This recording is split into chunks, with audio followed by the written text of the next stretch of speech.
आदत का मतलब होता है वह काम जो आप बार बार करते हैं और जिस पर आपका वश नहीं चलता। वह काम जिसको बदलना उतना आसान नहीं जितना लगता है, जो आपका आंतरिक स्वभाव बन चुका है, उसे आदत कहते हैं। आखिर लोग आदत इतनी आसानी से क्यों नहीं बदल पाते? किसी भी आदत के कई ट्रिगर होते हैं। ट्रिगर मतलब ऐसी चीज़ें जो आपको वापस उस आदत की ओर धकेल देती है। मान लो कोई व्यक्ति है जो सिगरेट पीना छोड़ना चाहता है, तो सबसे पहले उसे यह करना होगा कि जो सिगरेट पीते हैं या जो नशेड़ी हैं उनकी संगत, उनकी सोहबत छोड़नी होगी। वरना जब भी वो सिगरेट पिएंगे और वो धुआं सूंघेगा, यह एक ताकतवर ट्रिगर है। वो धुआं उसको दोबारा बेचैन कर देगा, उसकी तलब बढ़ेगी और वह कंट्रोल नहीं कर पाएगा। किसी भी आदत को बदलने के लिए पहले उसके ट्रिगर पहचानिए, ऐसे लक्षण जो आपको उसकी ओर धकेल सकते हैं। आदत दो प्रकार की होती है, सकारात्मक और नकारात्मक आदतें। चलिए जानते हैं कि ये कैसे होती है। इस आधार पर हम आदत को सकारात्मक या नकारात्मक कह सकते हैं। सकारात्मक आदत वह है जो आपको जीवन में आगे लेकर जाती है, आपके व्यक्तित्व को निखारती है, आपको ऊर्जा देती है, समाज में मान सम्मान दिलवाती है, अपनी नज़रों में खुद को उठाती है, आपके लिए रोजगार और समृद्ध होने के शुभ अवसर खोलती है। नकारात्मक आदत वह है जो आपके रास्ते में बाधा बनकर आपको लक्ष्य से दूर ले जाती है, सुख का प्रलोभन देकर आपको गुमराह करके रखती है।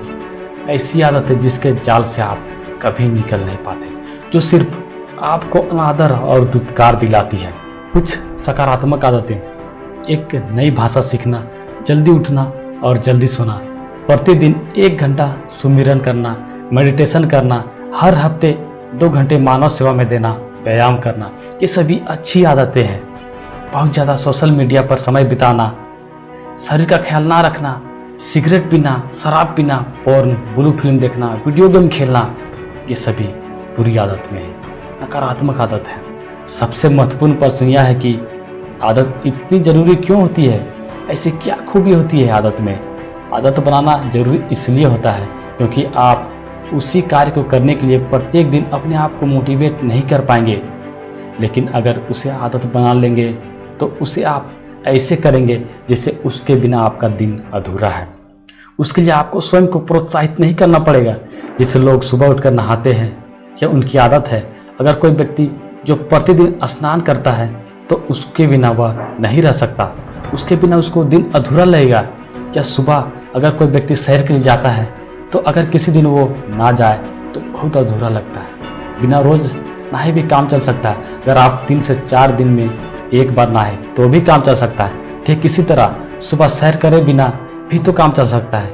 क्या इन दोनों व्यक्तियों को प्रतिदिन अपने आप को मोटिवेट करना पड़ता है कि नहाओ या सैर पर जाओ? नहीं, क्योंकि इन्होंने इसे आदत बना लिया है। जब आप किसी काम को आदत बना लेते हैं तो सबसे बड़ा फायदा यह है कि वो काम करने के लिए आपको जोर नहीं लगाना पड़ता, आप में आलस्य नहीं आता, आपका शरीर आपको नहीं रोकता, आपका मस्तिष्क आपको नहीं रोकता, आपको बहुत इफोर्ट नहीं लगाना पड़ता। आप कल्पना कीजिए कि ऐसा व्यक्ति जिसको कहा गया कि उसे प्रतिदिन सैर करनी है, क्या उसके लिए एक नई बात है और उसने सैर करना शुरू किया है। क्योंकि उसकी यह आदत नहीं है, इसलिए उसे सुबह उठकर सैर करने के लिए अपने आप को डेली मोटिवेट करना पड़ेगा, रोज अपने मन से लड़ना पड़ेगा। कुछ दिन तक तो वो अपने मन से लड़ पाएगा और शायद उसके बाद वह लड़ नहीं पाएगा। अंत में कुछ दिन करने के बाद छोड़ देगा। इसका मतलब उसने इस बार अपना लक्ष्य नहीं पाया। लक्ष्य यह था कि वो रोज सैर करे, लेकिन समस्या सिर्फ यहीं पर खत्म नहीं होती कि वह यह नहीं कर पाया। बड़ी समस्या यह है कि क्योंकि उसने एक नई चीज़ की शुरू की, उसे वो आदत में परिवर्तित नहीं कर पाया, तो उसके अंदर अब नई चीज़ों के प्रति हमेशा के लिए एक कटाव आ जाएगा, डर, भय हो जाएगा। वह जब कुछ नया भविष्य में शुरू करेगा, कहीं ना कहीं उसके अंदर मन से आवाज़ आएगी कि मैं यह नहीं कर पाऊंगा।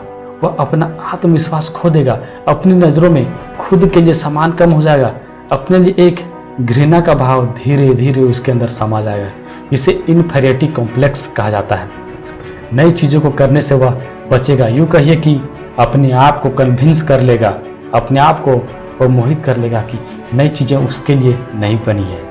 वह अपने आप से यह कहेगा कि उसके जीवन जैसे चल रहा है चलने दो, कुछ नहीं बदलने वाला। भविष्य में अगर उसे कोई कुछ जीवन में परिवर्तन करने को कहेगा तो भी वह नहीं करेगा और उसे अनसुना कर देगा।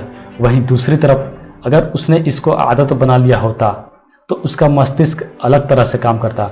वह नई चीज़ें सीखने के लिए तत्पर होता, उत्सुक होता, बुद्धिजीवियों के बीच बैठता और उनसे सीखता, दूसरों को भी सिखाता।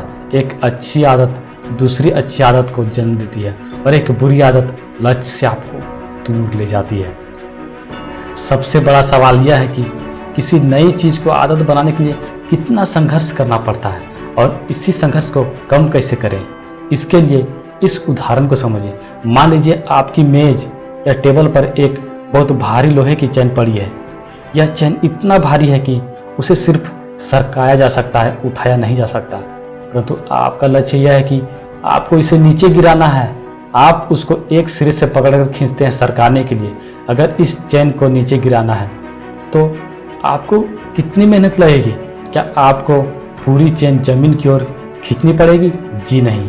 आप देखेंगे कि जैसे ही चेन लगभग 1/3 मेज से नीचे लटकेगी, अगर आप इसे सरकाना बंद भी कर दे तो बाकी चेन नीचे लटकी हुई चेन के वजन से ही नीचे गिर जाएगी। आपकी मेहनत सिर्फ चेन का एक हिस्सा मेज के नीचे लटकने तक ही है, पूरे चेन खींचने की नहीं। यही खूबी आदत की है। आदत जब बन जाती है तो वह आपको अपने सफलता की ओर खींच कर ले जाती है। आदत का वजन किसी भी मोटिवेशन के वजन से ज़्यादा है। एक सकारात्मक बात यह है कि अगर आपकी कोई अच्छी आदत बन गई है तो वह भी आसानी से नहीं जाएगी।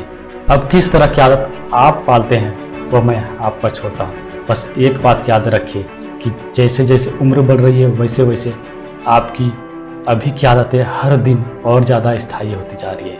इनकी बढ़ती हुई मजबूती की वजह से इनको बदलना आपके लिए हर दिन और मुश्किल होता जाएगा।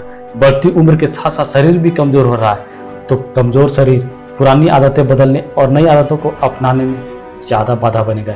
इसलिए आप कोशिश करें कि अपने जीवन में अच्छी आदतों को बनाएं और मुझे उम्मीद है कि आज के बाद आप अपने जीवन में हमेशा अच्छी आदतों को अपनाएंगे।